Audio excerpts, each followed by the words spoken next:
So now let's troubleshoot an overly weak grip using the practice glove.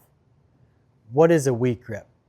A weak grip is where your glove hand is over-rotated counterclockwise for a righty. And what this can do is it makes it difficult to create more rotation through impact, so it's a little more difficult to close the club face. Why would someone be taught a weak grip? Well, maybe they've never been taught a neutral grip, or they've been hooking the ball too much, and they were taught a weaker grip because it can help prevent the club from closing too much.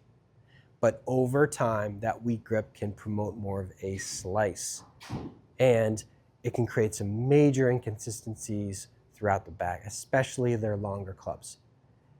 What they develop usually over time with a weak grip is a couple things that cause a lot of problems. One of them is a overly bowed wrist. Bowing closes the club face. So if they have a weak grip that normally prevents closing, bowing can counter that. But when players overbow their wrist, it leads to some issues in the swing.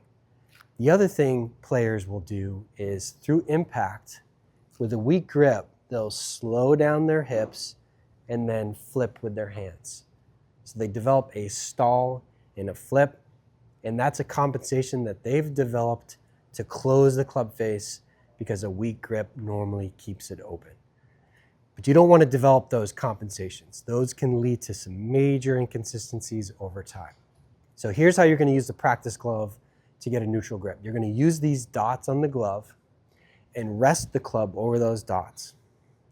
Turn your hand over and then strap in. What the straps will do is lock in a more neutral grip. So your glove hand will be a little more rotated at setup, which allows more rotation through the shot. Now there's a more natural closing of the club face, which means you don't need to bow the wrist, you don't need to stall and flip. So the result is better mechanics over time. It's going to help you improve your accuracy with all clubs in your bag.